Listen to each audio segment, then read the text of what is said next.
Good afternoon. Good afternoon. We're going to open it up with our work session today on budgeting. We're going to go ahead and officially call this meeting to order. I'm going to open up with prayer. Father, we thank you for this day. We thank you for another opportunity to come before you, God, and handle the business of the county. Lord, bless this day. Give us your understanding and your knowledge. Bless everyone that's here. Bless everyone that's on their way. In your son, Jesus' name we pray. Amen.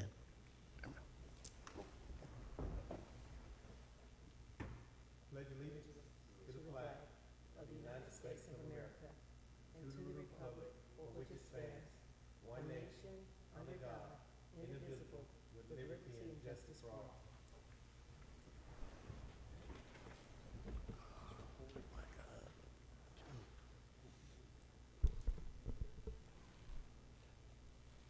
Again, we're here today for our budget work session. We'll turn it over to Mr. Cooper. Thank you, Mr. Chairman. Yes, sir. Thank you, Commissioner Edwards, Deputy County Clerk. We come before you today with the budget workshop. The first part of this workshop is going to be an overview of the departments with no significant changes. Then we will transition to those departments with significant changes, and we will have presenters come in periodically as the departments are called to the forefront. I want this board and I want the community to keep in mind the requests made by us as an organization are needs and not wants. Translation, our wants are our needs. So we're fiscally responsible and will continue to be fiscally responsible in our efforts to run an effective government. So at this time, I will yield to our finance director, Ms. Brittany White, and she will facilitate the workshops. Brittany. Thank you. Good afternoon, everybody. So I'll start out with the budget workshop schedule just so we're all familiar with what's going to go on the next couple days. So today is the half day. We started at 1 o'clock, so we're going to go with an overview of the departments with no significant changes. Those departments will not be here to present. The departments with significant changes will be here to present, and when we say departments with significant changes, we mean like county departments that are overseen by the county manager today. Any other department that has an elected official will be tomorrow. Today we're also going to have our 3 enterprise funds present. So we're going to have solid waste presenting, Cornish Creek and Factory Shoals, and also Gaither's fund will be presenting. Tomorrow, the first half of the day will be our elected and appointed officials. So you're going to have your court systems, your tax commissioner, your sheriff's office, your coroner, and your district attorney, and your public defender. And then the end of the day tomorrow, we'll have all of our appropriation requests.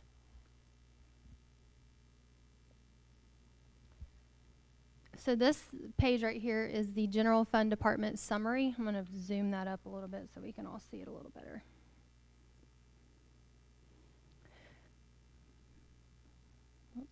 Okay, so last year our revised budget was $92,407,000. The requests this year in the 2025 department budget were $120,823,416. So that is an increase of $29 million over last year. This is prior to any budget cuts. So what you're seeing today is the actual request of the departments themselves. So this is prior to budget cuts, and that makes a 32% increase from last year. So we'll start with, let's see, we're going to start with the BOC. I'm going to start with the summary. So the BOC, the budget for this year is $2.6 million, so that is an increase of $209,000. What I aimed for in the presentations today is to look at any department that's over a 10% increase. They'll actually be making presentations. So let me scroll down. So this is the BOC's line item budget. And you can see there's really not a whole lot of significant changes from last year. If you see up here, so kind of to explain, let's zoom that in a little bit more too. So you have 2023 actuals. So 2023 was the last full year of an actual fiscal year. So we go with 2023 actuals. Then you also have a column for 2024 original budget, 2024 revised budget, and then the 2025 department request. And then there's two blank rows on the end because those levels have not yet been rolled over. So the zeros are just because we haven't rolled those levels yet in our software system. So are there any questions on any of the line items in the BOC budget? Okay.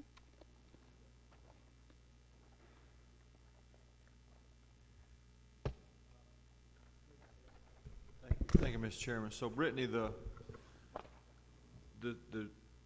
2024 revised budget relative to the 2025 department budget, what's that difference? The total, like the percentage difference? Is that what you're asking? No, the monetary difference, okay. the numerical difference between those two. For the total budget for the BOC, it's $209,000. Let me scroll down. This sheet doesn't calculate it because this is what prints out of our book. But this, if you look on the very first page of your actual book, if you want to take it out, this has the actual numerical.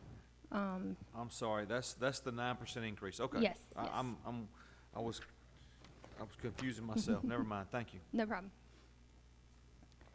All right. Since we don't have any questions on the BOC, we will move down to elections.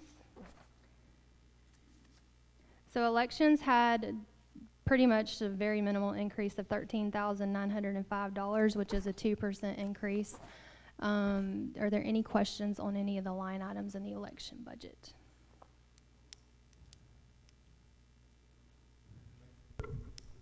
Thank you, Mr. Chair. Brittany, so we are going to see, I just want to make sure, because I know last year we, of course, saw an increase in benefits. So is that going to still be the case this year? Everything we're going to see an increase in benefits? So automatic. This year, this is actually a baseline budget. So this is coming over with current salaries and benefits. Okay. So we're still working through some options. We're still working through the health insurance piece. We're not exactly sure how much the increase is going to be there. And then we're also still working through what we want to do for salaries, whether we want to do a COLA, look at the comp and class study. So this is a baseline, and then once we determine which direction we want to go, we'll put those in. Okay. So everybody's salary that you're seeing here is what their current salaries are today. Okay. And this is simply what the department head submitted, correct? Correct, yes. Right. This is prior to any adjustments made. Yep. Hold on one second, my computer signed me out. Will this include any of the defined benefits? Yes, defined benefits. Is this including any of the defined benefits that we just recently approved? The defined benefits is budgeted in the non-departmental. Okay. So once we get to the non-departmental, I'll see it there. we'll see it there. Yep. Okay, perfect. Thank you, Mr. Chair. Mm-hmm. Go ahead, Brittany. Okay. All right.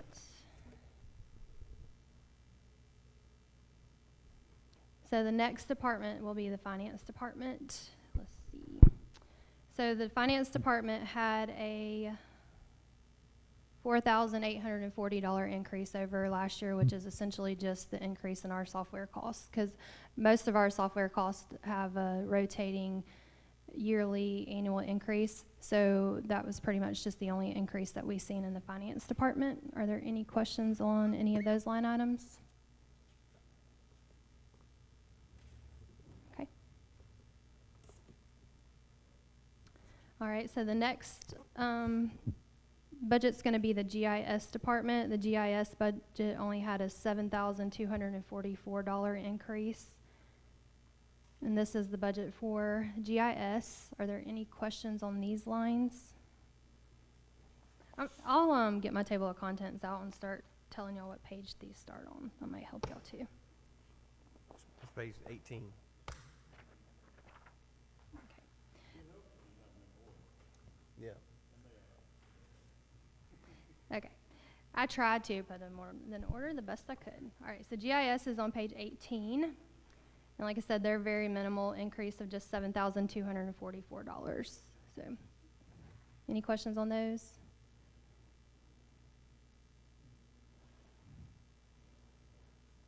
Any questions, guys? Going fast, but I don't have it. I can slow down if I need to. Okay. All right, the next budget is going to be human resources. Human resources had an increase of $52,703 in their budget, which is a 7% increase. And they start on page 24 of your books. I'll give you a second to kind of look over those and just let me know if you have any questions on them. Was that increase a single line or spread across the? It's spread across. They increased their medical exam line item because they are seeing, I think, an increase in mental health evaluations and things like that, because they pay for all that. So they pay for, if, you know, sheriff's department, fire department, anybody that they send for a mental health exam.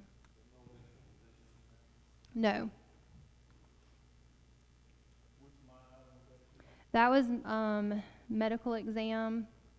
Another increase is in their department personnel line did increase due to a contingency position that was hired last year.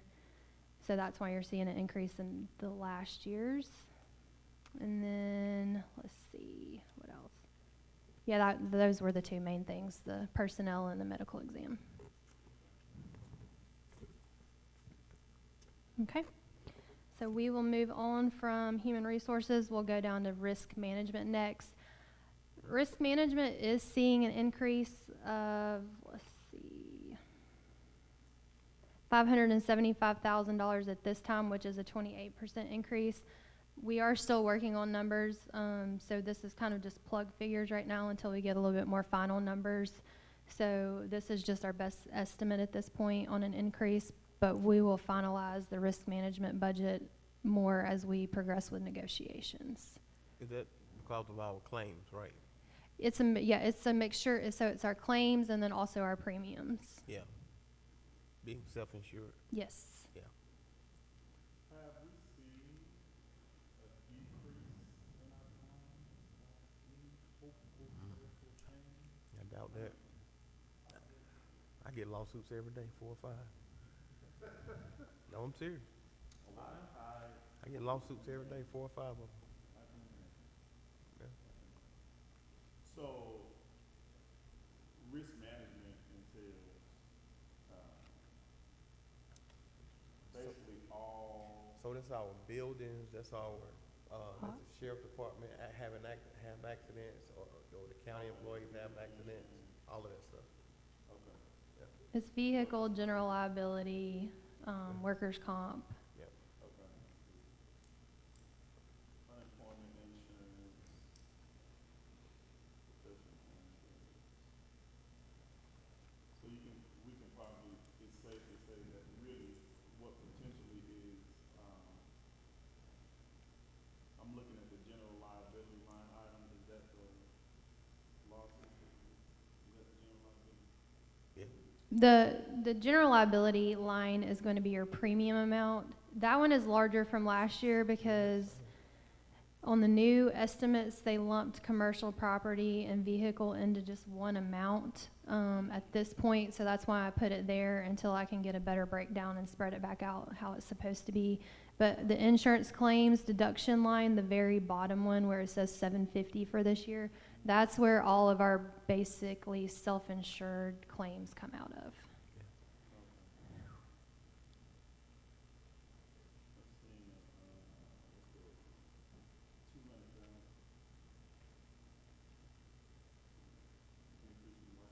Yes.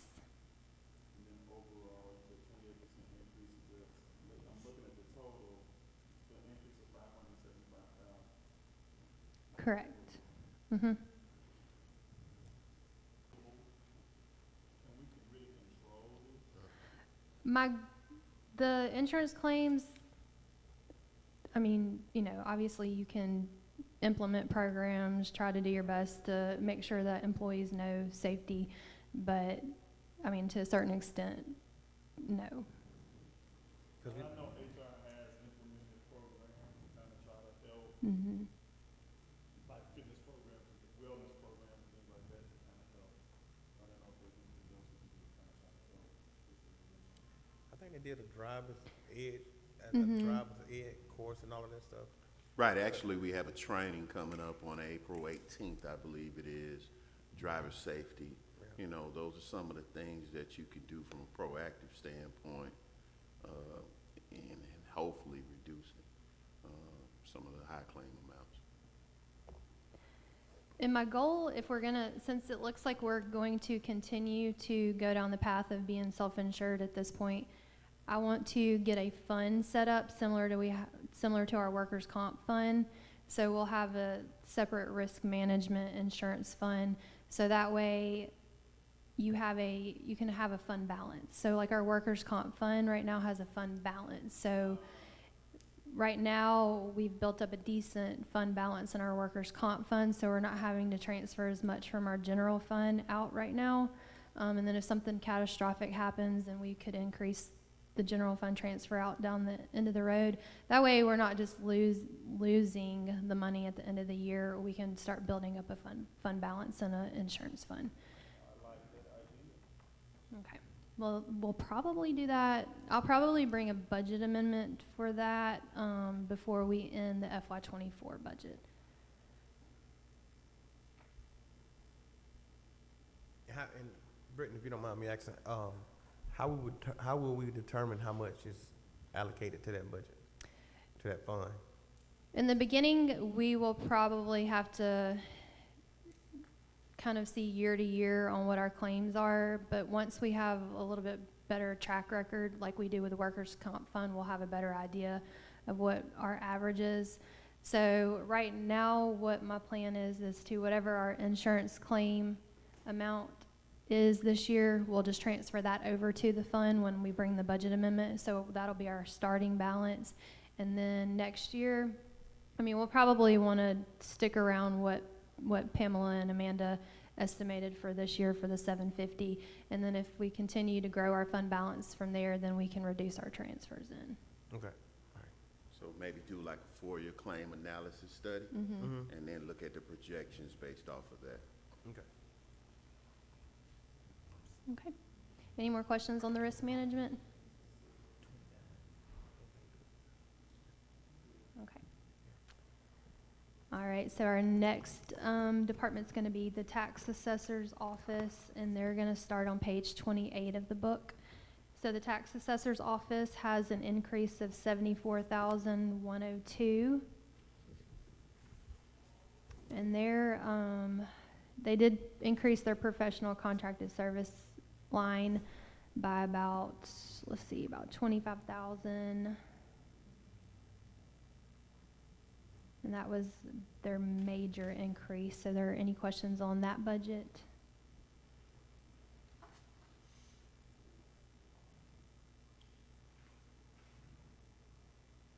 Do we know what those professional contract services entail? Yeah, let's see.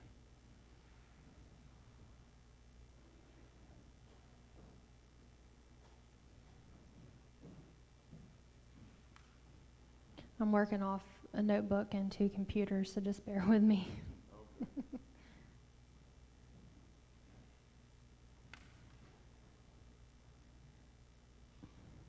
Okay, so I think a major part of this increase is their personal property appraiser left and retired last year, and so they have had a hard time finding somebody to fill that position. So right now they're filling that position with a contractor.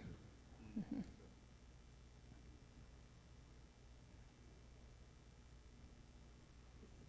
Okay. All right, so we'll move on to the next department, which is going to be facilities management.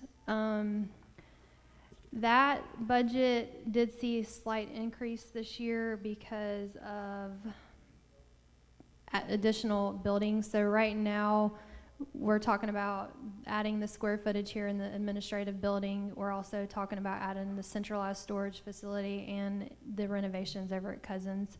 So Jason's had to factor those additions into his FY25 budget. So that is mainly where most of the increase of the $137,000 comes from, which is a 9% increase. And these are his line items. So you can see he did increase $15,000 in his building repairs and maintenance.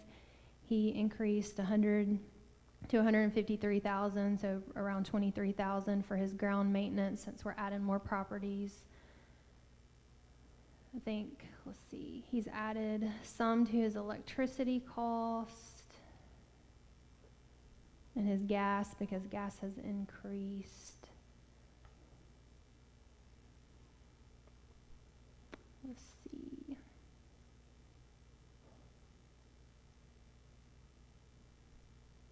And then his major one was water, the increase to water for bringing on the additional buildings. Are there any questions about that budget? Okay.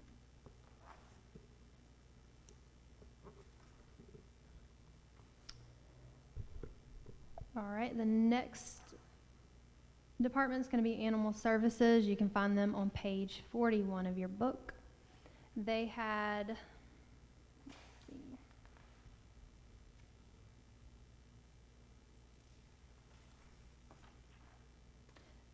they did have an increase of $610,000, which was a 55% increase, but most of that is going to come in their capital request. So they made $481,000 in capital requests for new vehicles. There has been some discussions about adding vehicles to where there's like AC units in the back for these for the dogs or cats or whatever they pick up when it's hot. So she did make some capital requests for those, and those will be reviewed. Our goal here with this budget for the capital requests and any fleet is to purchase out of SPLOST, since that is a bonded project. So what we're going to do with the vehicles and fleet replacement is we're going to take a look at those and then compile a list of what we're going to utilize the SPLOST funds. So a majority of the capital requests for vehicles and fleets probably will be taken out of the general fund budget, but we just had them put it in there so we have an actual list of everything that everybody needs. They'll be taken out of the SPLOST budget? Yes. Yeah, okay. And that's consistent with what we did last year? Correct. Yeah.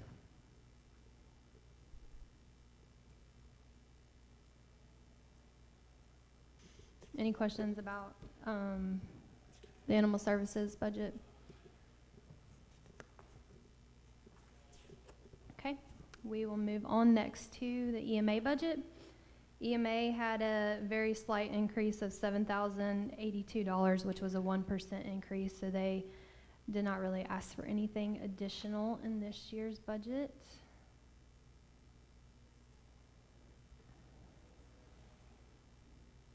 And this is their line item, so is there any question about their budget?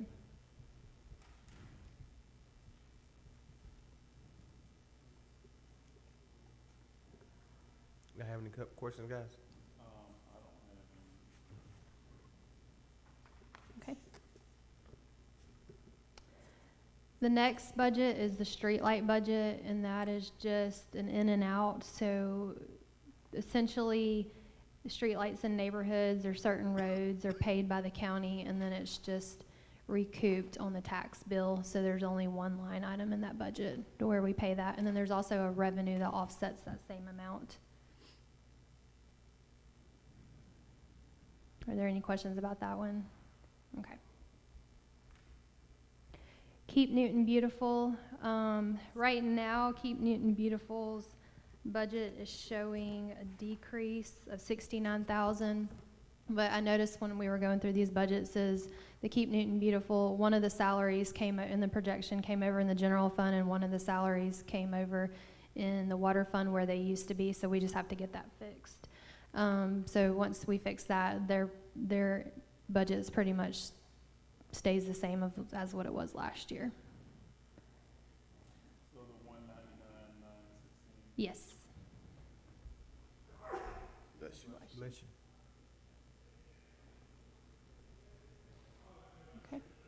Go ahead, Commissioner Henderson.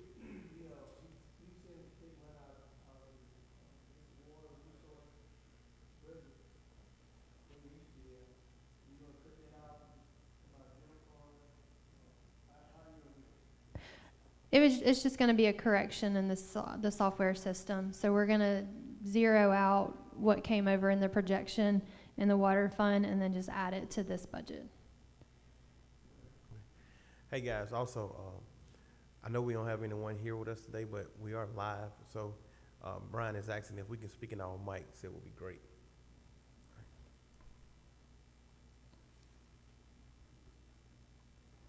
Okay, we'll move on to the next budget, which is the senior services budget. Senior services did see an increase of $170,000, which is a 13% increase. They did have some capital requests, so that is a big part of their increase. They asked for vehicles for $64,000, so we'll evaluate that to purchase that with SPLOS. And they also asked for some computer systems. And then they also did have to increase, let's see, I think they had to increase some of their electricity costs due to the new facility opening. More than likely it'll be open in the FY25 fiscal year, so they did add an increase for operating costs for the new building. Are there any questions on that budget? I have one. So they didn't ask for any new employees, personnel?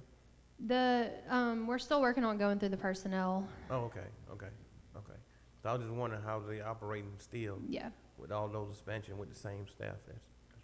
And we'll do that like we always do. The new personnel will go on the contingency list, and then once it doesn't go in the department's budget, and then once they hire, we transfer the money. Okay. We ain't got that yet. You talking about to the consensus? You talking about for the senior services? It should be at the top. So Brittany, the senior services, the employees, I don't see it on the line item sheet. Is it on a different sheet? Wonder, because I exported this as one file, and then I bookmarked it and exported it out. So I'm wondering if that top page got left out. So that was probably my error, but Okay. I can get that for you. Okay, And I probably have it saved So on my probably- computer. okay, Yeah. thank you.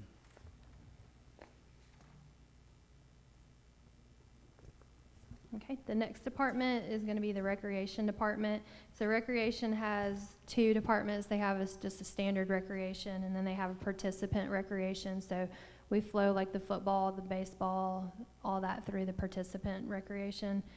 So the recreation's normal department budget went down $79,000. Their participant cost went up $5,500. Let's go to their line items.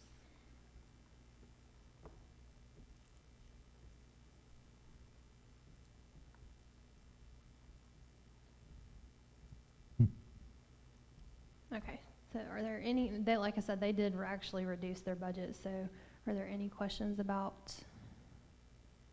any of their line items? Do you know what they reduced their budget in? Let's see.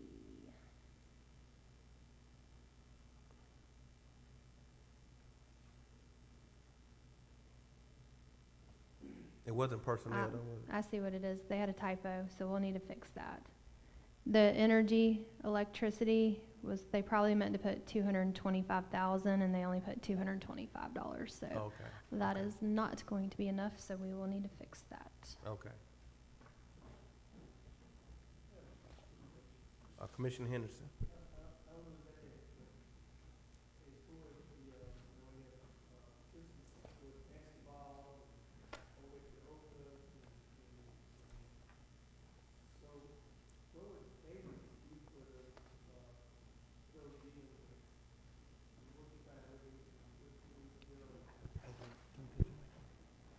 Can you hear me? Yeah, you Yeah, can hear me now. Got you now. Okay. So where would the maintenance be for those gyms over there, like for the Old Cuz and for the Turn Lake facility? Say the first part of where would the Maintenance, you know. Ma- for- The maintenance. Maintenance? The maintenance, yeah. Okay.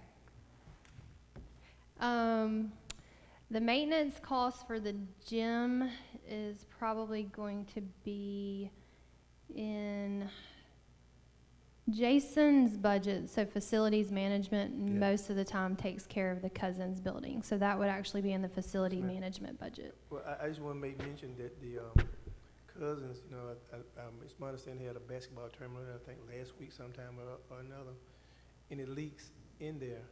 And I can remember a while back that we had to fix the floor. It was buckling.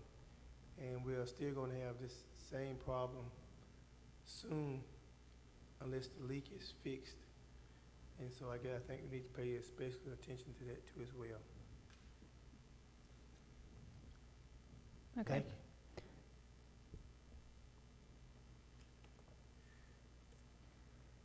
All right, are there any other questions about either one of the recreation department budgets? Okay, we'll move on to the extension agricultural resources budget. That starts on page 76 of your book. They had, let's see, they just had an increase of $2,285. Extension is a little different because they're not 100% funded by the county. They're also funded by UGA as well. So their budget is split between county and UGA. And this is their line item. So are there any questions on that? No? Okay. All right, so we'll move on to development services. So development services is the last of the actual county departments that we'll review. So they have an increase of $174,906, and a majority of that is coming from, let's see, they did ask for $10,000 in repairs and maintenance for vehicles, and that is to add strobe lights to existing vehicles.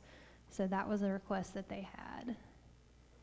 They also added another $10,000 to their telephone, pagers, and mobile line because they're adding some iPad and subscriptions to those. They're adding increased costs in travel and education and training because I believe they're trying to send more of their employees to get trained and certified this year.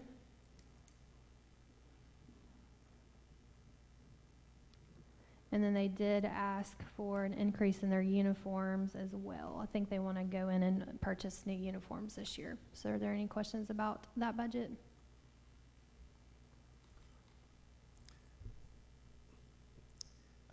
Did we fix the stormwater issue, or budget-wise, we talk about it offline? Okay, all right.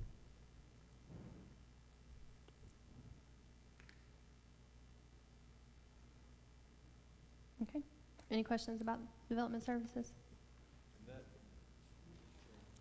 Commissioner Edwards, you have one? Thank you, Mr. Chairman. So that does not include any personnel increases in that department as of yet. We're still mulling those over, right? For all Correct. departments. Mm-hmm. Thank you, Mr. Chairman. Commissioner Henderson? Thank you. I was trying to figure out, a little bit more information. What was it? Where was the stormwater issue at? I guess to the chairman. Well, I want to make sure we get the right information. I don't want to put the wrong information out there, but I know we have some concerns about how we would handle storm water, so. So are we talking about throughout the county or at a specific place? No, yeah, county, just in the county. Okay. No particular place. Okay, so, excuse me. So what we're talking about, what you're referring to, is that the, excuse me, every house in the county that it rains on, then there's a specific amount of money that could be charged to the resident. We talking about that? No, it's more talking about retention ponds and things like that. Okay, I got you. Yeah. Okay, Mhm. thank you. Thank you, sir. Okay. All right, so we'll move on to the debt service budget. So the debt service budget is seeing an increase of $587,000, $379. So that is because we're having to add the second ABM payment to the budget this year. So last year in the 24 budget, we only had to make one ABM payment out of the general fund because SPLOST was paying it, but we're out of funds in SPLOST as of the last payment we made earlier this year. So we're picking one payment up in the general fund in FY24, and then in FY25, the general fund's gonna have to pick up both payments because we make 2 payments a year. So that department has, let me go to that page real quick. And can you remind us how much those payments are? So it's going to be a total, they run roughly $1 million a year. They fluctuate, obviously. So it's $1,142,424 in the FY25 cycle. And we make those payments biannually. And you know the remaining debt on that? The remaining debt we pay until, I think it's 2042, I think. And so at about $1 million a year. Thank you. If you want the exact amount, I do have it on my computer. I can pull it up. Okay, Commissioner Henderson. Thank you. I think under that ABM, I think there was a discussion that this board had was that they were going to look at whether or not we were recouping that and more over the course of, I guess, over a year, that money, and then we had hired some gentleman to kind of look at it. Excuse me, who was supposed to be saving, saying that they wasn't paying out, or we wasn't saving the purchase money we were supposed to have saved. And so I guess this is to the county manager. Where are we at on that now? Are we still hiring that particular gentleman to look at those accounts and make sure that was as was in the contract, a saving that the county would have had above and beyond the amount of money that was paid to them? The matter is still under review, and Mr. Tomas, who you're referring to, is still looking at that. I will follow up with him and then be able to provide the board more information in the coming weeks. Thank you. So I pulled up my debt service summary to answer the question regarding the ABM debt. So as of the end of this fiscal year, our principal balance will still be $10,229,000. And that debt is set to be paid off. Let's see.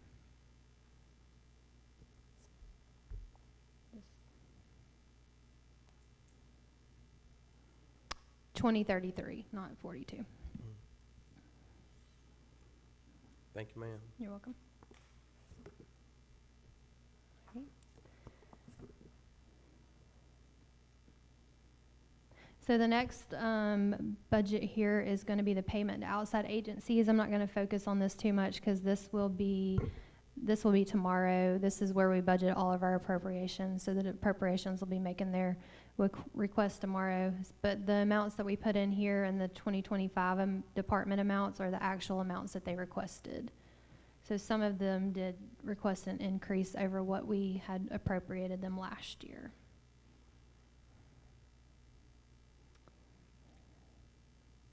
And then we also have another department called Other Financing Uses Department. So this is where we make transfers out to the other funds. So this is where we transfer out to our E911 fund and our grant fund, and then also the solid waste, and then the Gaithers and Factory Shoals fund.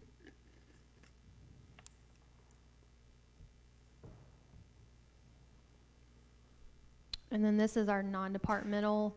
So this is kind of a catch-all for anything that doesn't really fit in any other department. So the main increase here is going to be the defined benefit plan. So in the FY24 budget, we only had to budget for half of the defined benefits because the program started in January. So we'll have to pick up a full year of the defined benefit plan in the FY25 budget. So that is the reason for the increase there in that budget. Are there any questions about that?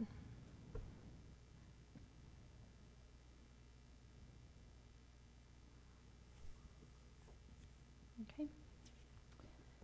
So that pretty much wraps up the high-level overview of what we were going to do here. We'll have presentations from the actual departments who had significant increases starting at 2 o'clock, so we can take a quick break if there's nothing else right now. All right. Any questions, guys? If not, we're gonna move into a break to 2 o'clock. Is it? Well, we're gonna stand adjourned until 2 o'clock. Thank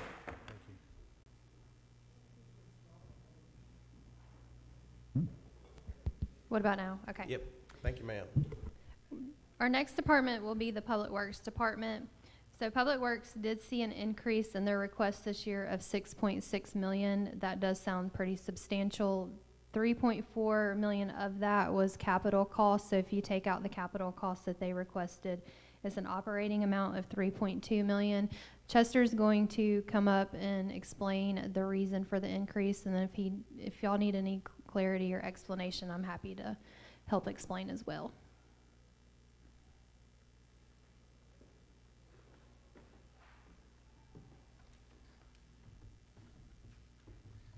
Thank you, Mr. Chairman. And this is Chris Malcolm, our Public Works Director, as you know. Thank you. Good afternoon, you too. So let me just try to summarize quickly the changes that we're proposing. As you know, in Public Works and Transportation, we have big projects we hire contractors for, and we have projects that we do in-house, and we juggle money from many different sources. And one of those sources is our SPLOST program. And just to give you a little background, when I came to work at Newton County about 10 years ago, we were using 2005 SPLOST funds that were still available on big projects. We moved into 2011 SPLOST and 2017. And back in 2011 and 17, if I remember correctly, it was somewhere for transportation. One big chunk of money for transportation was around $18 million, somewhere around in there, each one. And then, but now we come to the 2023 SPLOST, and we have spent pretty much all of 2011 and 17, and we're working on 2023 on any of the projects that we have that require those funds. So we can't bond off any transportation projects like some of the rec projects. So we're having to use funds as Brittany lets us know that there's some as it's coming in and being raised under the SPLOST program. So what we've done in the past, well, first of all, we are asking for 8 new employees. And Chris, you want to explain to them what those are for? Yeah, they're primarily to replace the ones that we took out to start the second mowing crew for the west side. I think there was 5 for that, and the patch truck that we tried to start up last year, we never could staff it. We didn't have enough staff, so we was asking for 3 for that position too. That's countywide. And so in the past few years and this year as well, we've been reimbursing money from the SPLOST program to cover operating expenses, and we're doing that properly. But nevertheless, $550,000 has been reimbursed year after year, approximately, to cover the general budget for Public Works. What we're proposing is to stop doing that and actually fully fund the Public Works budget. Those line items are the reimbursement of salary for $235,000, negative $235,000, and then the reimbursement of expenses, which is the negative $315,000. So as you can see, we're requesting that go to 0. The other contracted services, EPD is requiring us, the county owns 30 plus or minus detention ponds in subdivisions, mostly in green spaces where the county used to take over and own green spaces in subdivisions. And so most of those spaces have detention ponds on them, maybe have 2 or 3 or 4 per subdivision. Well, we're responsible for those, and we've not done a lot of maintenance on it, and EPD has they're basically told us we have to do that. And so I put in $100,000 request for that. I'm expecting average about 20,000 per pond to cut I mean, we have some of them have big trees in them. We have to cut the trees out. We have to redo some of the storm drain, the outlet structures and everything. And of course, guardrails keep getting hit, and traffic signal repair. This last weekend, we had one of those, Coral Road and Brown Bridge. I don't know if anybody noticed. It went into flash, and someone had hit the crossing pedestal and ripped all the guts out of the control panel. So, that's a $25,000 repair, just that alone for us. And we do try to get reimbursed by the auto insurance, but a lot of times, most of the time their limit's $25,000, and even if it's not, sometimes we're not able to get reimbursed. One of the big items is paved roads. And Chris and I have talked about this, and we feel like we really need to be spending, budget money on some resurfacing projects. I'm proposing that we spend $1 million of that in resurfacing with our crews, and then most of that would go to pay for asphalt and tack and some materials. And the other $1 million, I have a set of plans on my desk that's ready to go to do heavy maintenance on 18 county-owned bridges. Right now, we don't have the funds to do that. It's a estimated $3 million project. I was going to divide it up into 3 annual, do one a year at $1 million apiece. And so I'm proposing to, for under paved roads, to do. I show 200,000. I show 2 million total for that line item. I'm requesting $1 million for resurfacing and $1 million for that bridge project to get that kicked off. Under unpaved roads, it's going up a little bit just because the cost of gravel has almost doubled in the last couple of years. And, that's the bulk of the expense on dirt roads. On culverts, there's a big increase from $25,000 to $750,000. This last year, we spent almost $750,000 on culvert repairs. We had one last week on Elks Club Road, and we were lucky enough to the few pipes that we have on the yard, we were able to give to the contractor and have him put it in. But I need to order $100,000 worth of pipe tomorrow to keep on the yard, just so when one goes out, we can get the road back open as quickly as possible. Some of the lead time on the pipe is several months. So if we don't have the right size pipe, then we're out of luck, and the contractor can't get any faster than we can. So that's something we need some money. Having $25,000 in our budget, I need $100,000 worth of pipe immediately. Obviously, I'm gonna have to spend. What will we do? We spend our SPLOST money to do that. That's what we typically do, and I'm requesting that we budget next year for these expenses. We had one pipe replacement last year that cost us $400,000. One pipe replacement, and so we're finding more and more, mostly in the creeks. It's rotted out. It has to be replaced, and that's what those funds are for. Under capital improvements, I had requested $500,000 to pay for our share of the Williams Road improvements for Archer. That is a section of county road that we are responsible for. The city of Covington is doing the remainder that is inside the city limits of Covington, and they've gotten some GDOT money to help with that too, with the overall project. So that's what that $500,000 is for. And like Brittany was saying, the vehicles and equipment that will be coming out of the SPLOST vehicles line. So what I'm asking the board to do is to rethink how we're funding public works, and instead of using SPLOST funds to do the smaller projects like pipe replacements and bridge maintenance, well, not that small, but let's save that money for our widening Brown Bridge Road, doing major road improvements in the future. Otherwise, if we continue to spend our SPLOST money, because these items, the money is going to be spent, it's just a matter of where's it going to come from.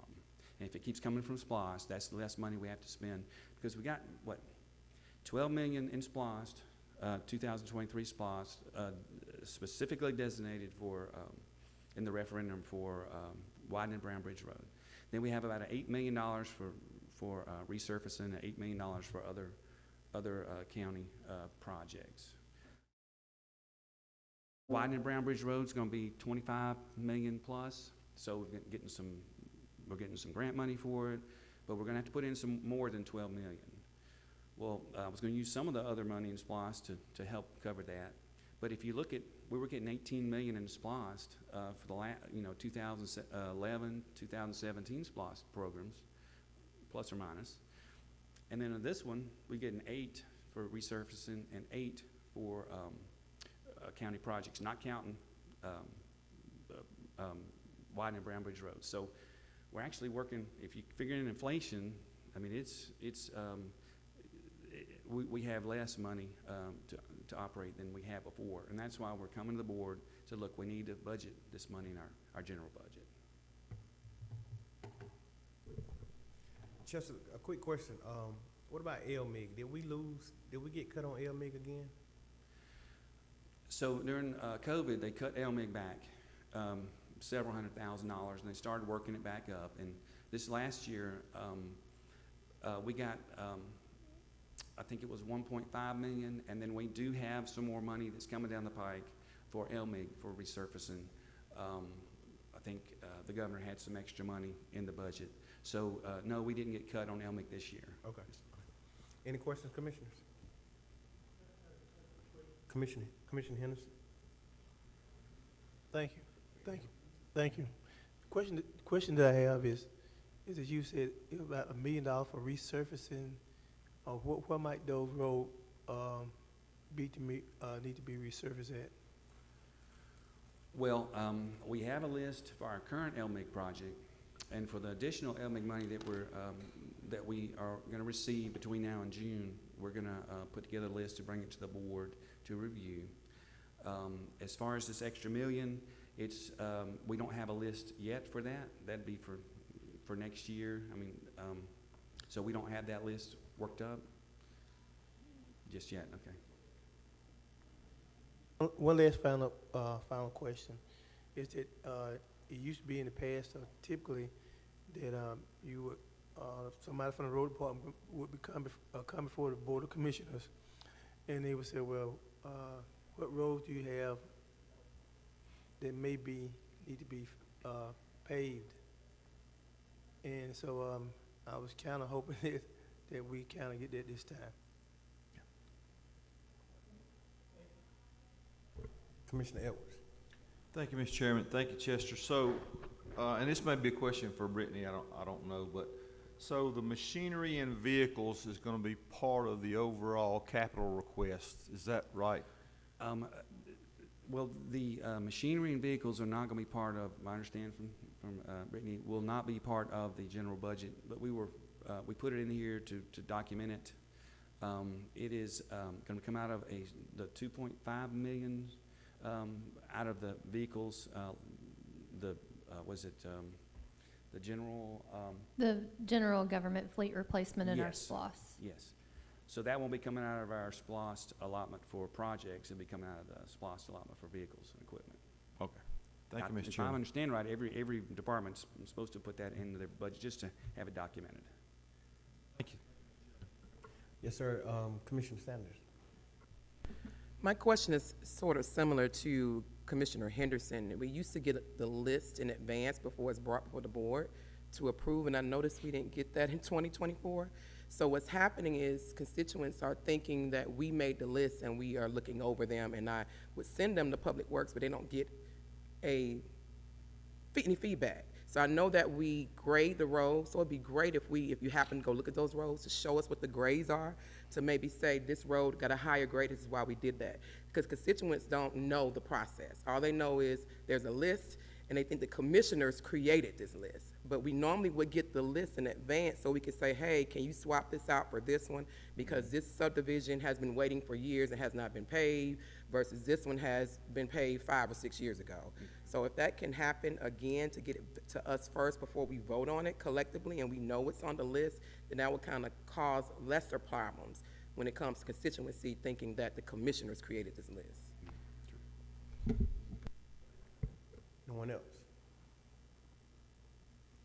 Thank you, Chester. Okay. Thank you, Chris.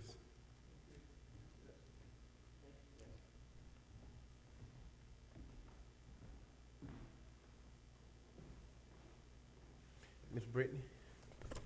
Now we're gonna follow up Public Works with the Fleet Maintenance Department. And they are found on page 111 of your book. So fleet replacement, their increase in the budget this year was going to be $438,262. Thank you, Mr. Chairman. Yes, sir. We didn't increase a lot. I'll go through what we did, increase just line by line, but we went up on our overtime. We didn't have anything budgeted last year, but we're, of course, been short on help all year long, so we went up to 20,000. I think we've actually used somewhere around 12 this year, but we're just projecting that we'll be around 20 by the end of the year, because we're using that overtime labor to make up for the shortage in staff. And like I said, we just based that on what we feel like it's gonna run out this year. Moving down the line to repairs to vehicle maintenance, we went up 126,000. We've added, best we can tell, around 70 automobiles, and I think we got 6 fire trucks coming on too. So we've had to increase that for, repairs for outside, if we have to send it out for pump repairs, or some of the vehicles are getting older and we're having to do engine repairs, stuff that we can't do in the shop. Let's see, the next one was contract labor. We went from 20,000 to 60,000. What we've been doing with that is using contract labor to fill some of the hard to fill positions in the shop. We can get them in through the temp agencies. I don't really understand why the temp agency can get them, but we can get them in there, and we can use them and see if they're gonna work out for up to 500 hours, and then if they don't, we let them go and get some more. For whatever reason, we're able to fill them through a temp, but not through full time, so we increased that. And that also, 20,000 covers our parts runner. We don't have a full-time position for the parts runner, so we use contract labor for that. In case we don't need it, we can cut it back to 1 to 2 days a week, whatever we need. We went up on tires and tubes from 175, went up $50,000 on that. There again, that's gonna reflect those new vehicles that we got. Some of the Tahoes run a 20-inch tire. I think they're a lot higher to buy. The cost of those go up. Some of the new fire trucks run a flotation tire on the front instead of the old style tire. I mean, some of these tires, one tire costs, $700 or better. So we had to increase there. Going down to, let's see, get to the next one. The what? Small equipment, yeah. Well, oil and grease, we went up, same thing. The added cost of the oil and grease to vehicles, we're gonna take more oil and grease than we have. We only increased it like $5,000. Small tools and equipment, we went up $5,000 on it. That's just to be able to equip the personnel if we get them in. We buy their tools, they don't bring their tools in with them, so that's to be able to supply them with a box and some tools. And then the other parts and supplies, we went up a little over $100,000. That is, if you look at where we're at now, we're at $411,000. So we're projecting we're going to be somewhere around $465 at the end of this year. We're just trying to base it on what it's costing us this year with a little bit of an increase for next year. And then that's pretty much it. Our total budget, if you take out that $94,000, I think it's somewhere around 266, a little less than 300,000. Let's see your increase. Is this on? Can y'all hear me? Okay. The increase was $438,262. So if you take off the 94, you're still just a little over 300,000. Yeah. So we hadn't increased a lot, but like I said, everything with fleet's kind of one of those things that it's really hard to tell because we don't know what's gonna break. We're just kinda going off of what we had last year. So, Thank you, sir. Any questions, commissioners? Thank you, guys. thank you.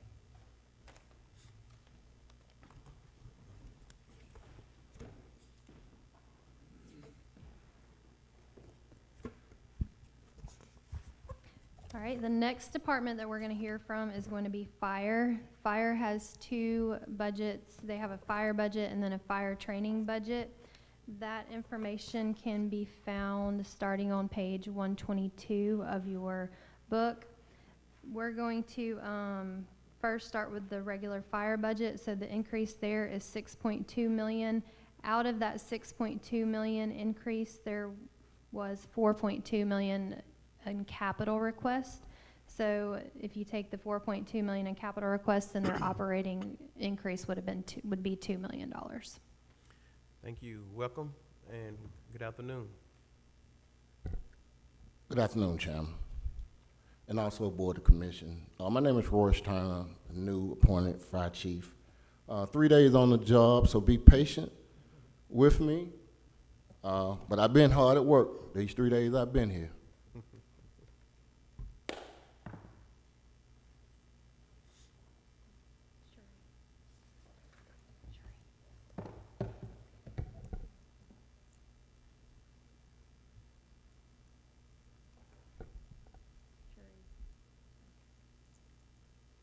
It's not working. Hold on a second. Let us get it pulled up. Hold on one second. Oh, okay.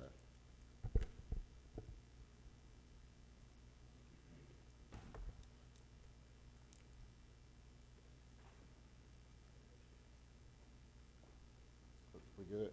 We're good. Okay. Well, thank you. First and foremost, I'd like to express my humble and very humble.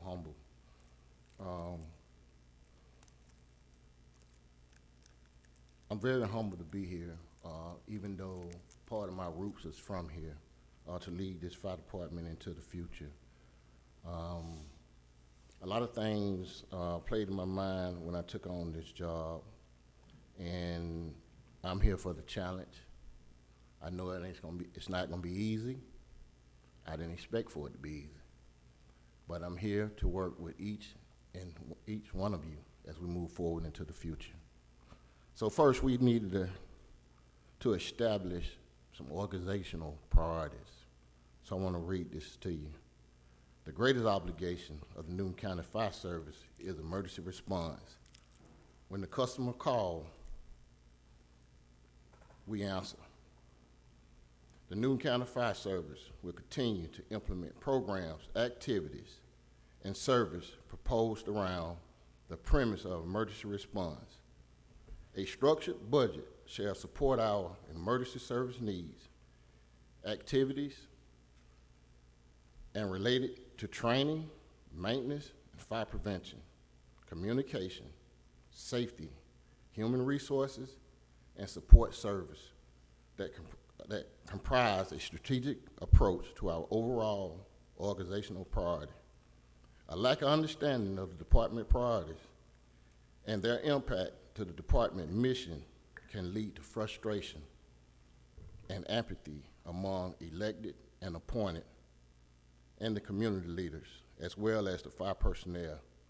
To minimize that lack of understanding, a strategic approach to accomplish our mission, which includes our organizational priorities.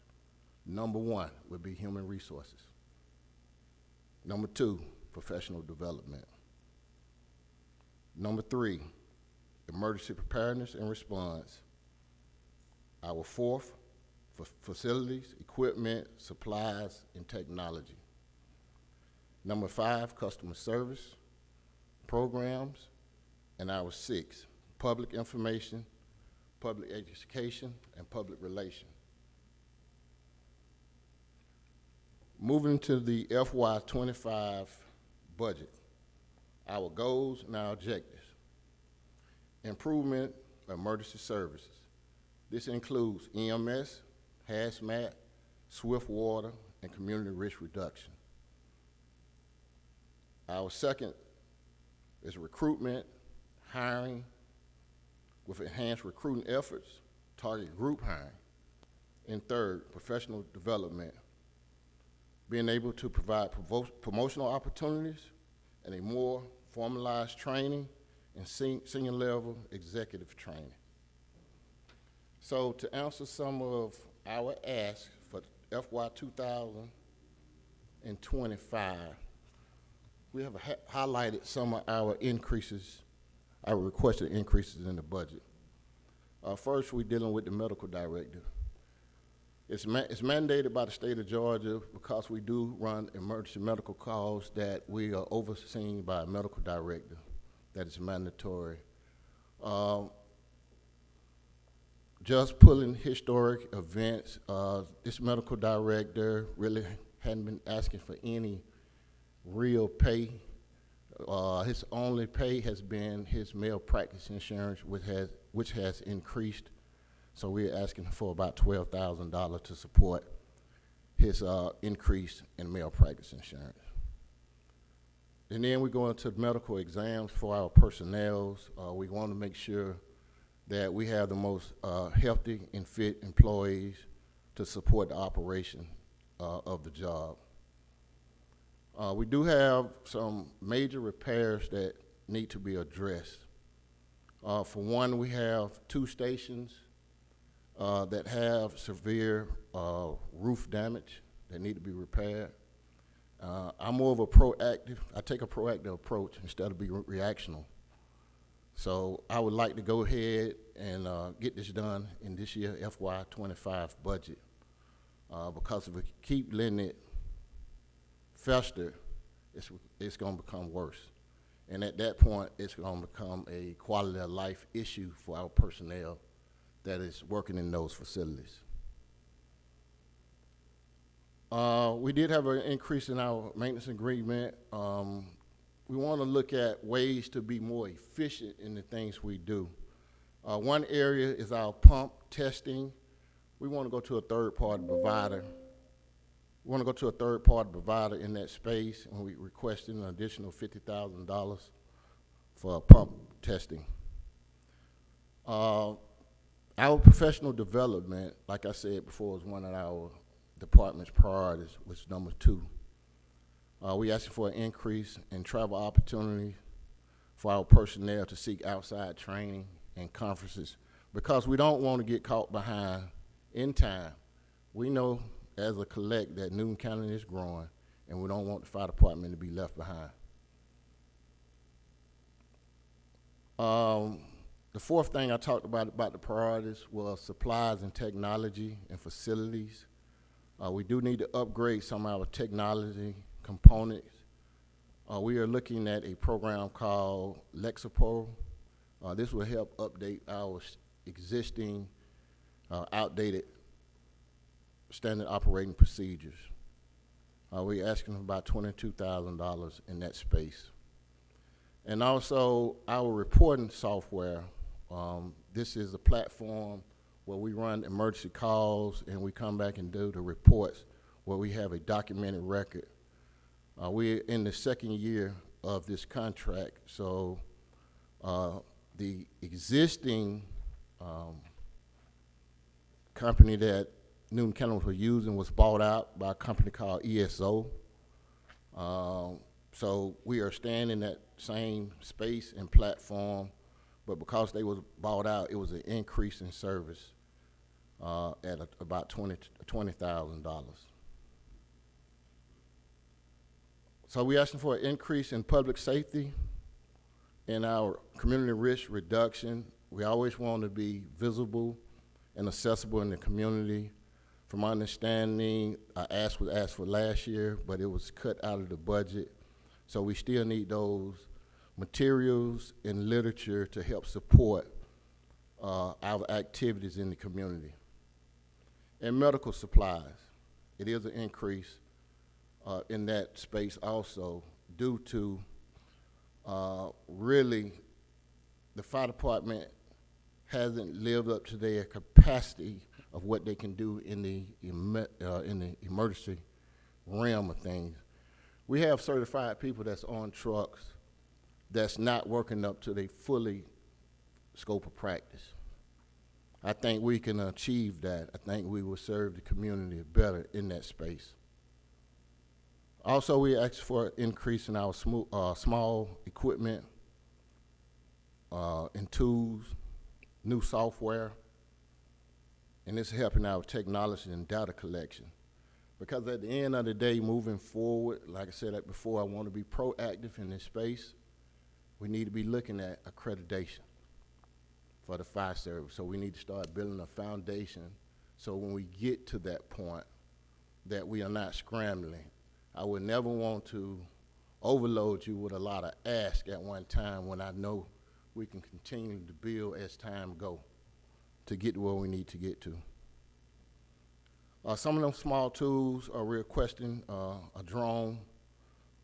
This would help with fire operation and fire safety.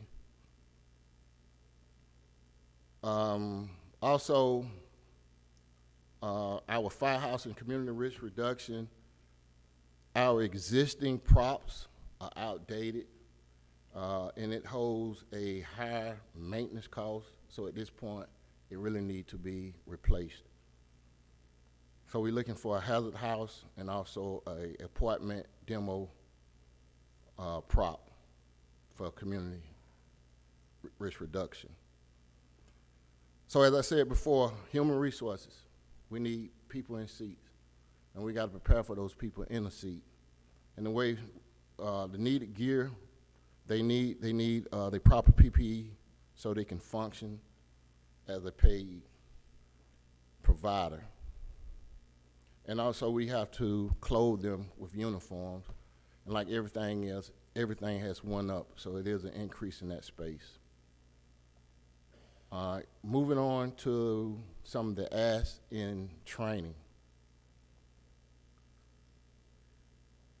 I have been made aware that we kind of share the space with the city of Covington in that space. I think a lot of conversations need to be had, and those conversations need to be generated based on, are we going to continue to stay in that space, or are we going to do something different?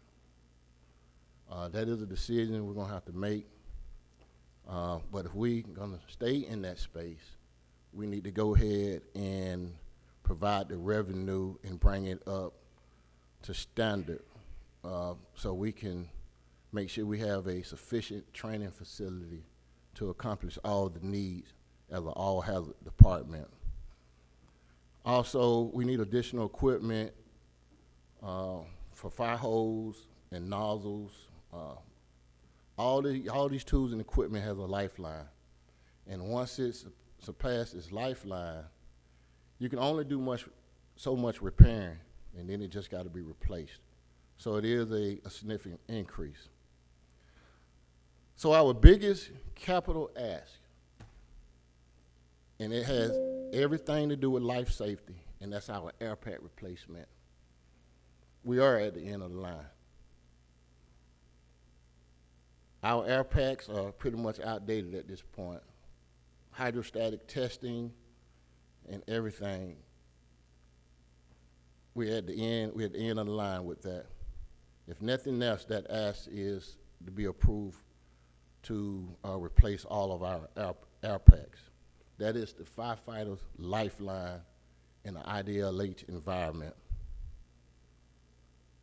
We also are requesting 2 tankers to support fire suppression. We do have some communities that's out there that do not have significant hydrant sources. So we have to transport water to those locations.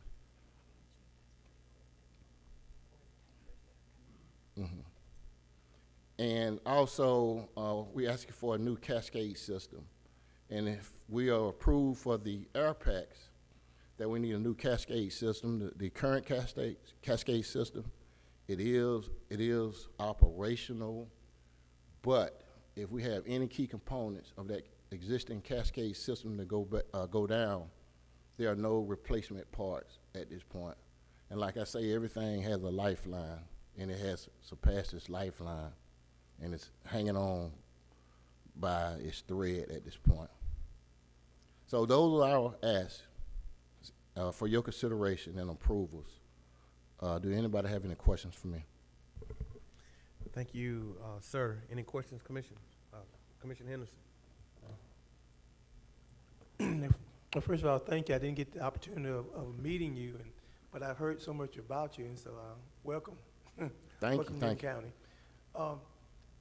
If you had to give us a total, how much money are you asking for to excuse me, upgrade our fire department? The overall fire department? Yes, sir. I can do the research. I can tell you my vision. I can tell you where I want to go with it. To actually put a number value on it, I'm not at a point to do that right now, but I know right now running 2 million on some pieces of equipment is not efficient, it's not safe. Yes, sir. I know they have done it, and they've done it well. They have done the best they can do for what they got. Yes, sir. You're 100% right, and I'm hoping that that the entire board and our county manager would at some point sit down with you and bring us something back that, that we can at least work on, start to upgrade our fire department. Because I know personally that we have been outdated for a while. Yes, and we will hit the ground running on that. I can probably put 3 proposals moving forward of what I think fire service should look like in our community at this time to bring us up to a standard where I say we are operating efficient in this space. We can't put 3 proposals, so give me a couple of weeks and we'll get you something. Thank you. Go ahead, Brittany.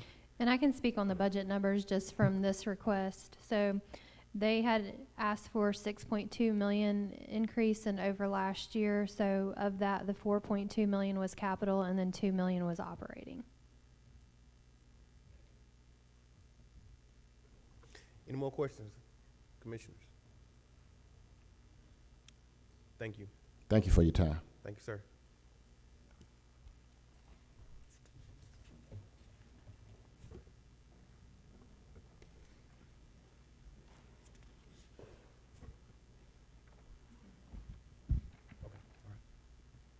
Right. Thank Our you, next sir. department will be our information services department. We're going to go backwards in our books. We're going to go back to page 120.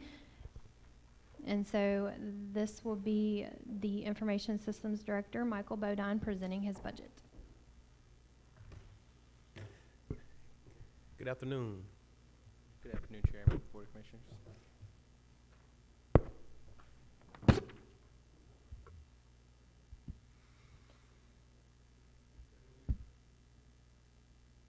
Thank you. So we're really not asking for a lot in this fiscal year 25 budget increase. We have a couple big projects on the horizon that we desperately need for the county as a whole. One is the hardware refresh, which is new computers for the whole county, which is on our budget.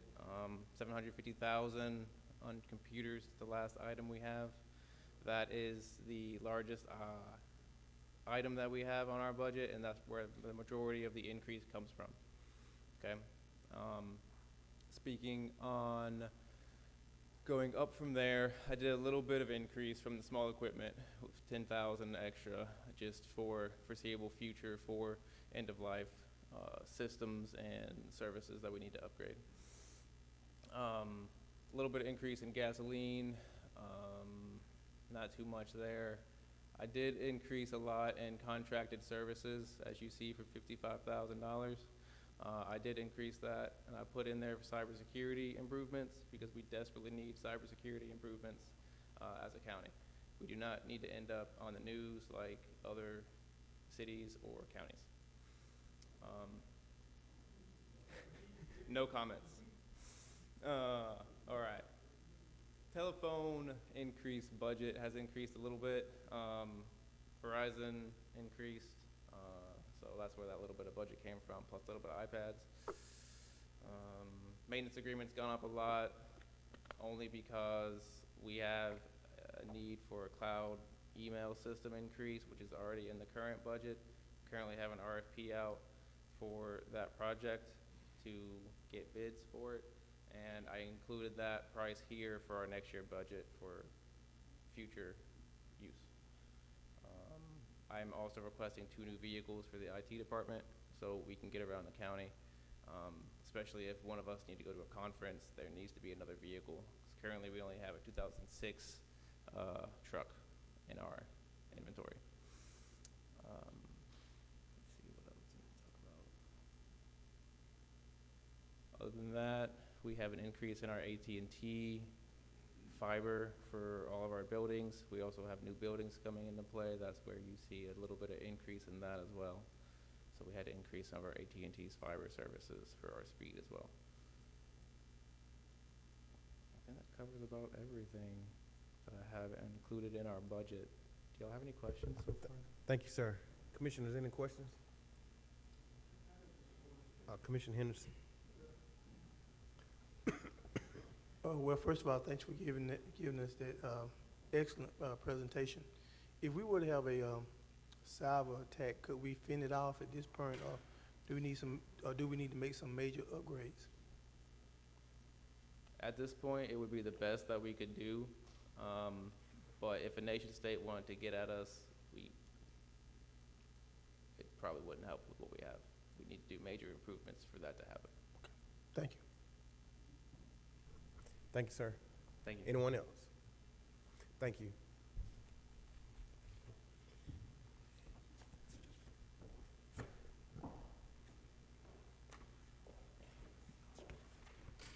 So that wraps up our general fund department presentations. We are running a little bit ahead of schedule. If you want to take a quick break, we can. I think since Amani is here in the building, we'll try to bring her in a little early, if that is okay. That's fine. How long you want to break? 10 minutes, 10 minutes, all right. 15, yeah. Commissioner, we're going to move for an adjournment for 10 minutes. A break for 10 minutes, I'm sorry.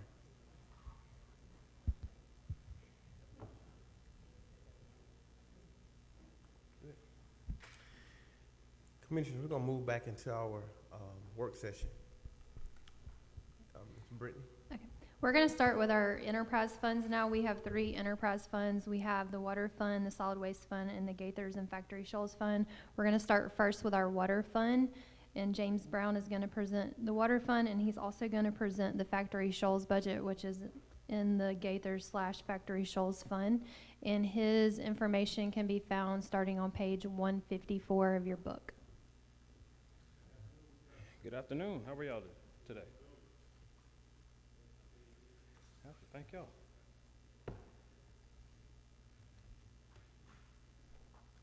As you know, things have changed over the years. Prices have increased. We have notified all of our customers that there will be a 5 cents per 1,000 gallon increase just because of operational costs and chemical costs. All very well received. So that's show the increase in the budget that you see from previous year. Excuse me 1 second. James, while you looking for that, when you say customer, just for the board, they'll know whom you're talking about. Can you identify who your customers, Sure, who your absolutely. customers are? Thank you, sir. It's we have 9 partners. That's all the cities within Newton County, Walton County, Alcovy Shores, and Jasper County.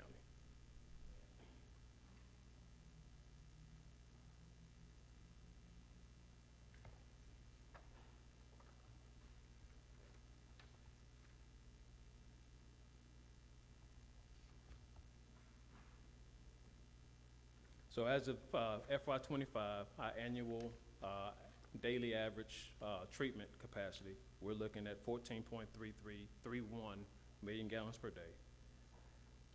We're looking at a 2.8% increase because of the 5 cents per 1,000 gallon increase to cover operational costs. As you can see on the page 3, that's kind of a breakdown of our anticipated flows from each individual city. That's broken down to our operation and maintenance expenses, depreciation, capital improvement, and our debt service, also the William Street facility.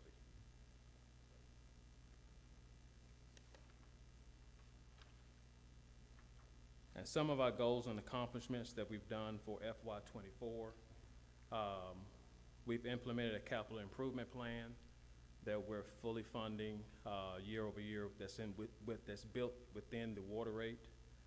We're also won the GAP Platinum Award for having 0 violations for the full entire year. We're platinum now, so that means six consecutive years without a violation. Thank you. We also currently in the process of design of increasing the Cornish Creek facility from $25 million to $39.5 million. That plan right now has been funded from the ARPA grant that we received from the governor's office for a population increase for this region. Some of our goals that we have for FY25 is to continue our process of not having any violations. We're looking for the Best Tasting Water Award for 2025. We're going after that one.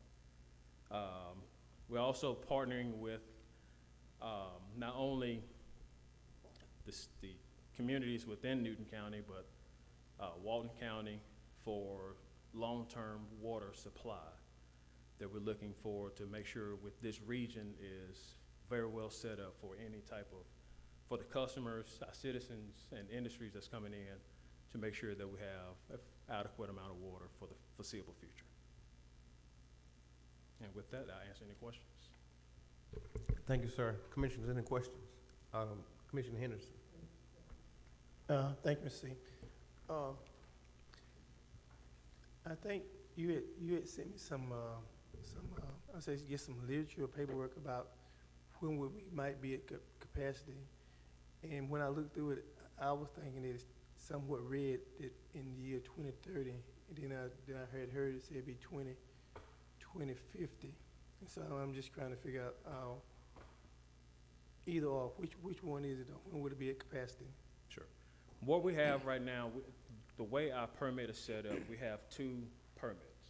We have a daily average, an annual average permit, and we have a max permit. Our average annual permit usage is 27 million gallons a day. So we're set to probably exceed that level in 2030. However, our maximum of what we can produce, now this is not the available water, but this is what our permit from the EPD give us allotment for, which we can always go back and ask for an increase. But the volume of water that we have for treatment, that's the one we really look at as far as the capacity. That is right now is 2047. Okay. And also my last question is okay. So I guess in that report, because I didn't get the whole big old report. It was a little small report, and I guess tell us a little bit about it. Then we closed down the City Pond at one point for whatever reason. I mean, I'm asking. We have not. We're in the process of closing, looking at to transfer that permit over to the Cornish Creek facility. So we're taking that 4.5 million gallon per day permit and add it on to the Cornish Creek facility. Because of the cost of renovating that facility from the city pond all the way to the water treatment plant right now was north of $32 million. So we felt that it would be more prudent for us to put that treatment process in a larger facility because we can just treat it at a more efficient rate by moving it to the Cornish Creek facility. And I have one or two questions, one last question. Did we find any forever chemicals in that city pond water? In the initial analysis from EPD, we did find some contaminants, but it was well below the level that they was looking for, and there was different varieties that they were having us test for. So as of right now, they're looking at 6 potential compounds, but that's technically, as it is right now, it's 14. Some of those that we did test for was on the 14, of the 14, but was very low on the 6 that it was testing. Absolutely. And it's my understanding from a little bit of research I did, you know, and I was just gonna say these smartphones that we have are very good. Mhm. And sometimes they give you some crazy information, Yo, yeah. and sometimes they give you some good information. And it's my understanding that if we had some forever chemicals, which we're saying that we do, maybe a small amount in the water, at least at City Pond, was that it came from the textile industry. And the chemical was what they put on it, stain resistant carpet. And somehow or another that may have got in there, you know, when we put trash outside or whatever, and rain on it, and it gets filtered back into our water system.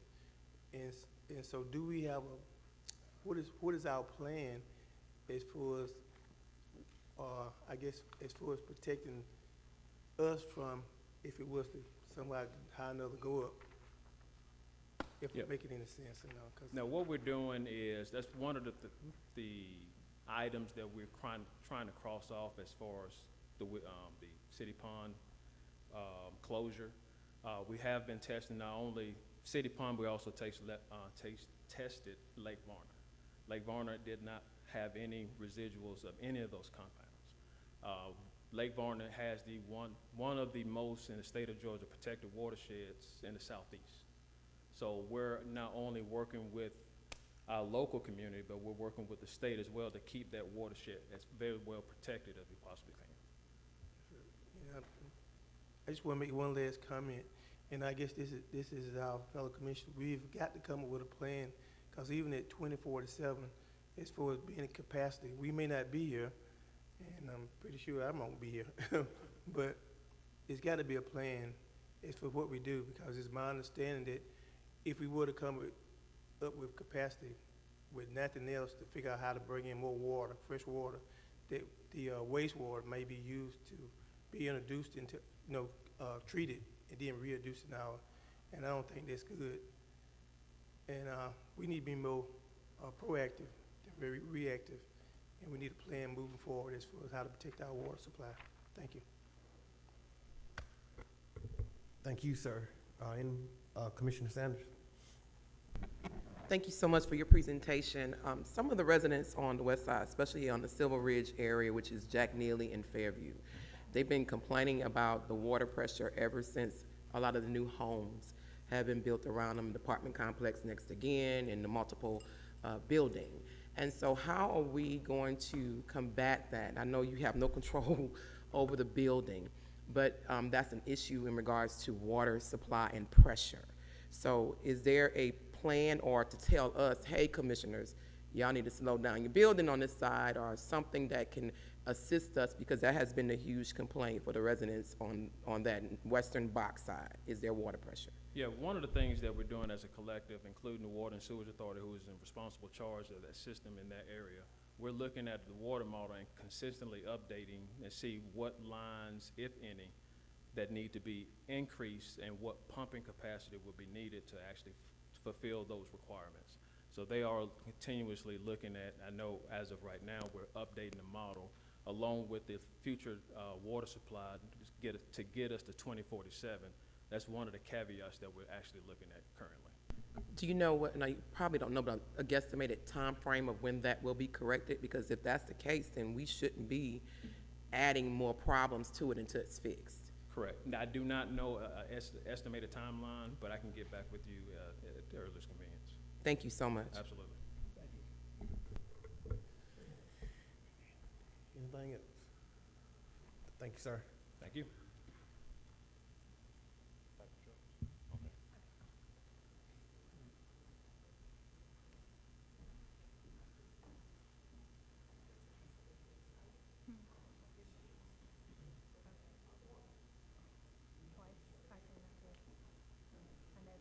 I don't know why that happened. We do factory shows. Yes, sir. Factory Shoals is a park that's on the south end of the county in District 1. That we're looking to upgrade that facility and some of the components as far as the campground and the park facilities. We've asked a nominal increase for upgrading those facilities as far as the picnic areas. We've actually installed some additional fire pits this year. We revamped and rehabbed the bathroom and shower area on the campground side. We're looking to upgrade that areas on the park day use side, but also looking at working with Commissioner Edwards on increasing some other components that's in that area as well for FY25. But if I'm not mistaken, there's very nominal increase that we're looking for the budget for factory shows as of this year. Thank you. Any questions? Commissioner Henderson. Thank you. The question that I have is that I've been hearing about, because it is a campground, because it is county owned, about some possible violence or abuse that may be being did at the campsite. Have you heard any of that? We've had a couple of issues, but nothing of that ilk. It was more about stolen items that has been resolved. It was more of a family matter, but that's the only thing I've heard of in the last 6 months. Okay. And I get a weekly report from the manager that's in that area. Absolutely. So do we still have a deputy out there kind of sitting out there, or is that something we no longer do? I'm asking, I don't know. Yeah, we have a full-time park manager that manages the facility, both facilities, and actually lives on the campground for any issue like that may arise. His phone number is placed not only at the bathrooms, but also given to each camper that passes through. On the day use side, they also have his number as you come through the security gate, and it's also posted at strategic places throughout that side as well. We know that maybe not last year, but year before last, there was a couple of drownings and then some before then. Are we putting up more, more signage and possibly looking at having someone to somewhat patrol that particular area, so when people come down to swim, because typically when it's hot, children and teenagers and grown folks will come down and swim not knowing of the undercurrent that's in that water that can pull them down and drown them. Yes, what we have done, we've,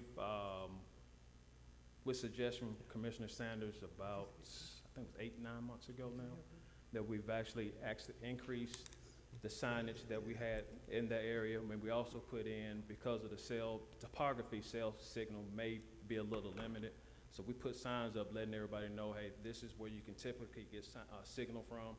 And we've also been working with EMA and the fire department to create a rescue path.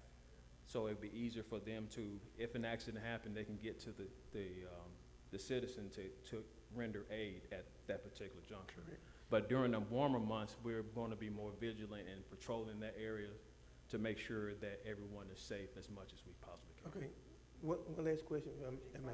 So would this part-time person be enough during the summer months rather than have an additional maybe part-time person, additional part-time person to kind of patrol that particular area? And I'll tell you the reason why, and this more to my fellow Commissioner Stan, is that when the young man and the little boy who died, I knew those people, and they were just going out for a little outing out in some cool water because they couldn't afford to go some other place where they had to pay. And it was just like a member of my family had got drowned because I loved them, and the child just emerged because he had been over to my house several times. And the gentleman who was with him who drowned at that particular time, his father and I was friends. We grew up together.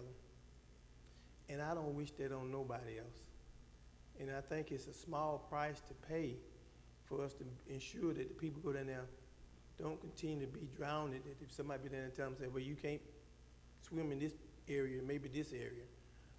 Or we need to invest more money and make it really something special where people can come in and enjoy it, and they will have a less real small risk of getting drowned in the water.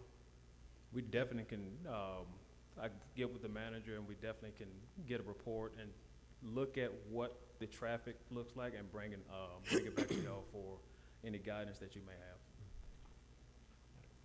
have. Commissioner Sanders. I know it's a campsite, and I'm not the campsite type person. I think I did Girl Scout for 1 year. But is there a way that you can have a lighting that comes on, maybe solar lights that come on at a certain time? Because when I drove through there, it was like a spooky movie. So, just lighting at a certain time to maybe just illuminate it, just in case somebody happened to be there after the sun goes down. Yeah, now on the bathhouse, there is outside photocell lighting, so once it becomes dark, the light does illuminate. Okay. We can look at potentially putting in some additional lighting that kind of, the illumination kind of let low, so people that's camping can sleep, but we definitely can look at something like that. Okay, perfect. Thank you. Thank you. Thank you, sir. Thank you. Greatly appreciate you. Y'all have a great one.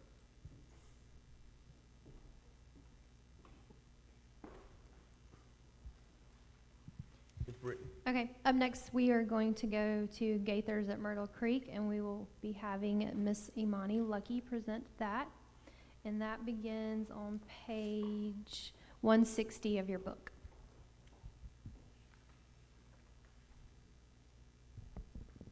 Good afternoon, everyone. Good afternoon. 160.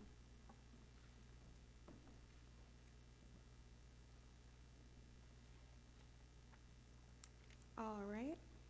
So we have a few adjustments to our budget for our 2025 fiscal year. Technically, we are not asking to raise anything in any of our lines. However, we are willing to see if we can reallocate. My two lines that I am increasing are my maintenance agreement. I did not have anything for it for 2024. However, we have used it this year, as well as my advertisement line. I'm increasing it by $5,000. The reason being for increasing it is that Gaither's is growing. We have consistently, over the last 90 days, had a numerous amount of wedding entries for Gaither's, and this is very exciting, being that Gaither's has truly been closed, I would say, during the pandemic time, and now that spring is here, like I like to say, it is truly blossoming.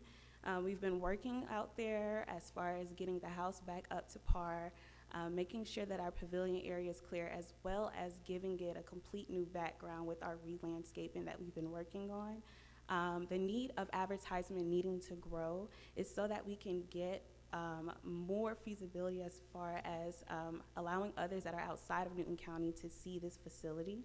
I've negotiated down quite a bit with getting a contract with the Wedding Pro, Wedding Knot, with being able to use one of their services.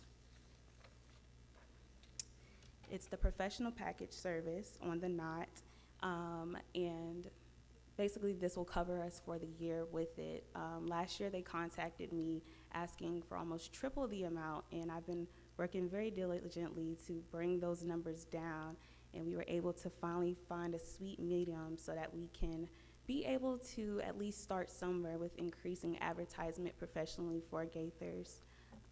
Outside of that, that are the only two increases that we are currently looking at for Gaither's. Are there any other questions? Any questions, commissioners? Commissioner Sanders. I was hearing you said that you had a potential contract with Wedding Pro, the Knot. How much is that contract? Yes, so the contract has not started, but they are proposing that it'll be a year contract of $519 a month, totaling to $6,228. We currently have $2,000 on that line, so I will just truly be reallocating funds that I already have to add an additional $5,000 to that line. So they're paying the county $519,000 a month. Are they charging their client to use the facility? They'll be charging the county for $519 a month to be able to have feasibility on their website so that people can find Gaither's. Right now, Gaither's has a free... we're paying? Yes. Oh. Right now, Gaither's has a free account with the Knot and Wedding Wire. We've had this account for about 6 or 7 years now, And truly, the only way that you can find us is by physically typing in. What this will allow us to do is have their search engines when people press for a farm or rustic style or something that's periodic with the search engine options that they have will come up on between page 1 or 2, depending on the radius and location that they're looking for from where they are. And I kind of told Ms. Hampton when when she first presented, I said, I wish you wasn't the one presenting, because I have questions. Because I think that was the issue that we had when I first came on board, was that the county is having property and making funding off of it. We're in the government business. We're not supposed to be in that type of business of making money off properties. Mm-hmm. And so that was one of the issues, and that wasn't only stated by me, that was stated by our attorney that sits on the end. And you can go back to that video. And so that was my whole issue in regards to that, and we're gonna be paying $519 a month. What's our monthly amount that's coming in? What's our profit? So the profit from that will be the wedding packages that we currently have. And I can just read this to you briefly. Yes, ma'am. With an average of about $2,000 to $4,000, we will only need 2 to 3 weddings a year to pay back that advertisement fund. And I'm actually really happy and excited to say I've already locked in 3 weddings for us for the year. So technically that advertisement line is paid for the year. So how much do we charge the wedding parties to utilize the facility? So our smallest package starts at $2,000 with our largest at $3,500. I have not increased it, being that I would like to see more result from our visitors and our clients that come before increasing our packages. Okay. Yeah. Anyone else? Anyone else? Commissioner Henderson. Thank you. I guess the question that I'm trying to understand is that at Gaither's, do they still do the reenactment? And I get sometimes I get a little criticism about this, because when it first came, I was here. You know, when you become a certain age, you be around for a little while, and you kind of know what's going on. So are they still doing any reenactments at Gaither's plantation? Reenactments? Could you Confederate elaborate on that? reenactments. Say it one more time. Confederate flag.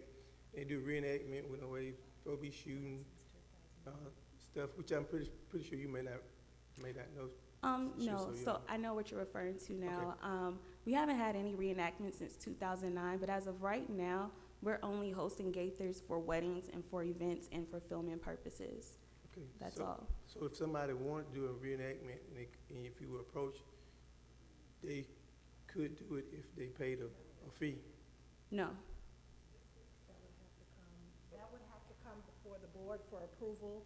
Anything that is period such as that, anything that could cause conflict, anything that's going to relive a painful past such as a Civil War reenactment, which was actually in the Covington News, so you can look up the year. We do not honor those types of requests, and we are very, very careful about the types of movies that are even filmed down there. We've had to refuse and reject a few movies simply because they're either too scary or too period oriented. So all of that has to be approved and cleared. So if anyone wants to even consider a movie like that, we would definitely bring it before the chair or the board before we even consider it. Yes, ma'am. So what are the movies that y'all have turned down? So filming just came off of strike back in August of 2023. Currently, we do not have any filmings that are on books. However, we have had film companies contact me for location scouting.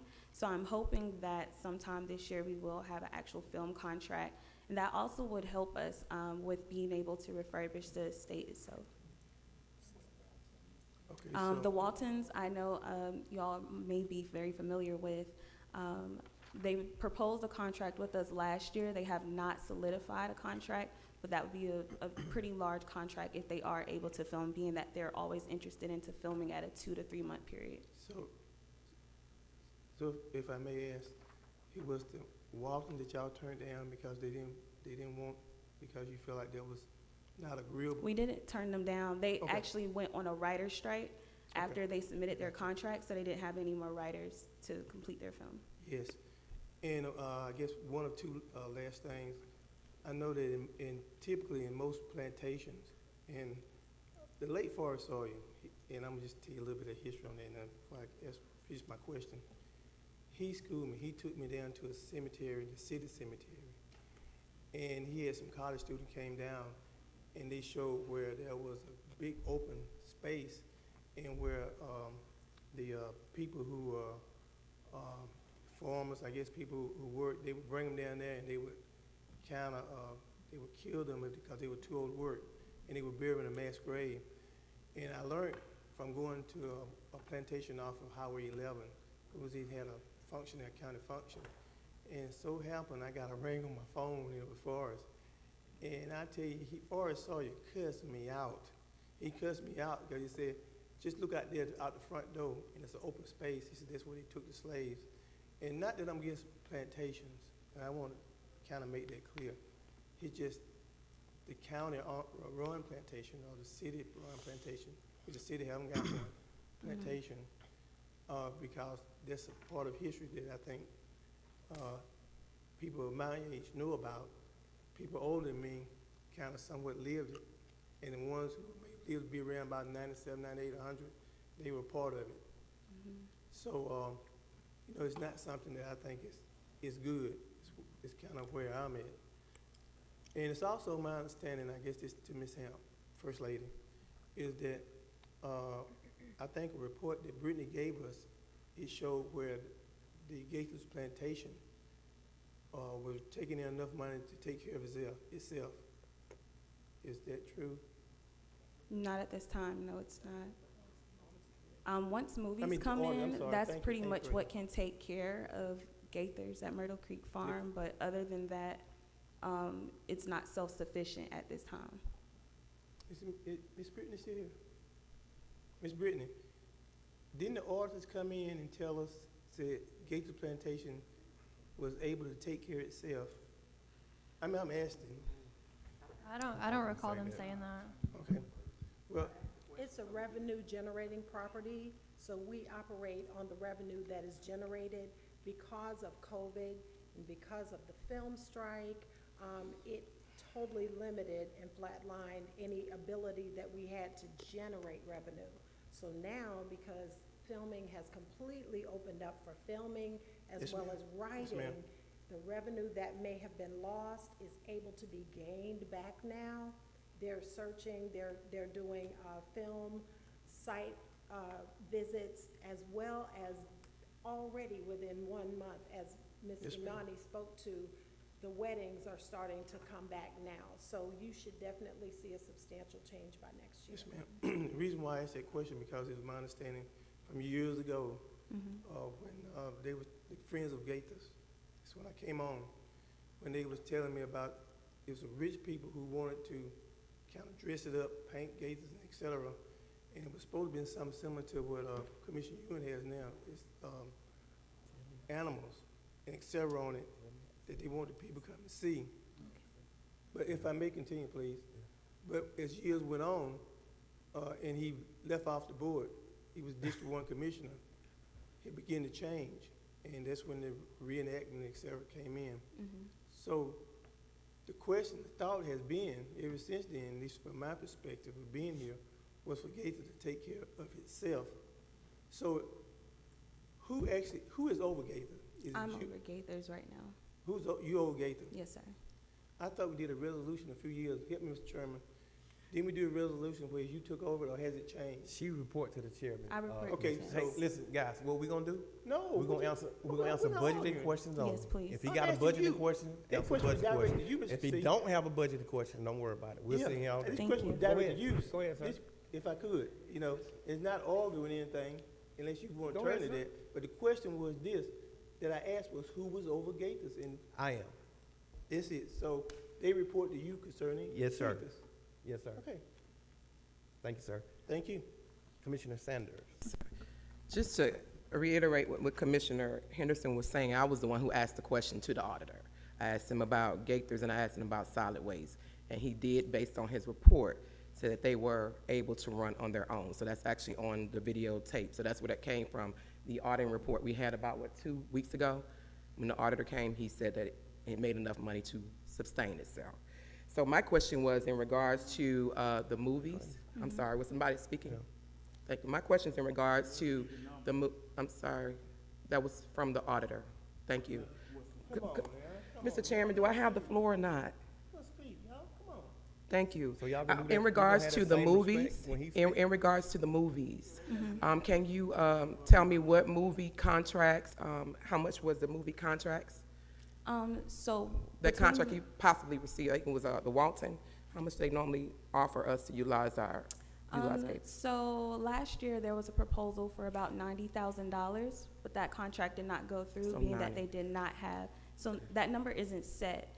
That was just what was projected of what we could potentially receive from them if the contract went through. However, the contract was voided, being that they did not have writers, and they have since not contacted me since last year. Is that kind of like an average of what the movie industry offers around that It amount? just depends on how long they would want to film. Sometimes we have films that only want to film for a day, so you may only get around $3,000. Or you may have a film that would like to film for about 90 days, where you could receive a large contract up to $90,000 or $120,000. Thank you so much, I appreciate it. You're welcome. Thank you. Go ahead. Thank you, guys. You make a comment. Thank you, Ms. Hamp, First Lady, thank y'all. My comment is this, is that, first of all, a plantation was not a good place Thank you. for people of color during that period of time.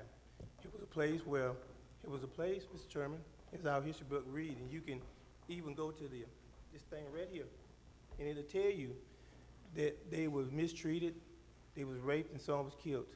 And there's no doubt in my mind that there's an open space out there where when you got too old to work, that they will kill you, put you in.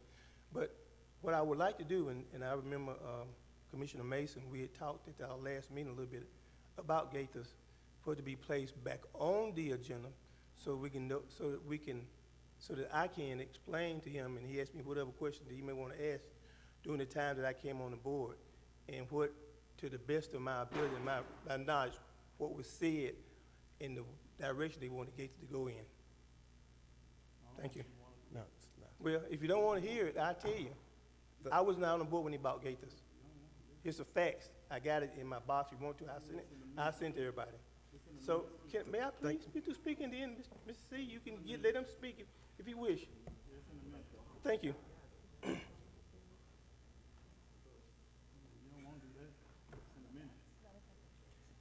Go ahead and finish, sir.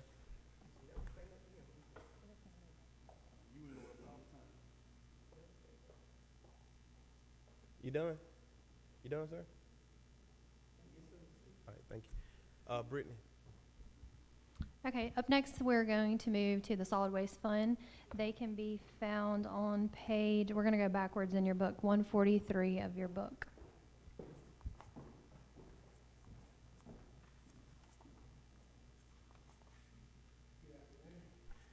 Good afternoon. This is the solid waste budget. I'll give you a second to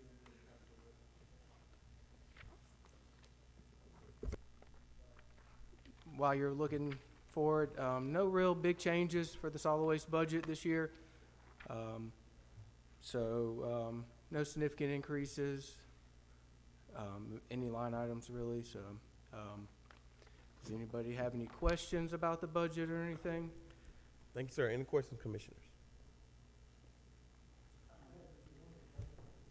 Commissioner Henderson.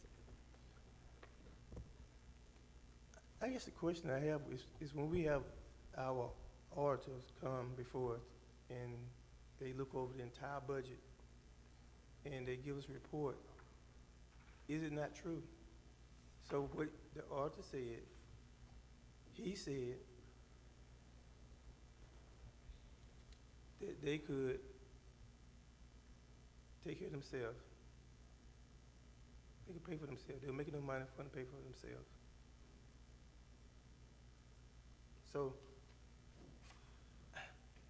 So I guess the question I'm asking, are they telling us the truth? Could the solid waste take enough money to pay their own bills? And it shouldn't be on the taxpayers to do that.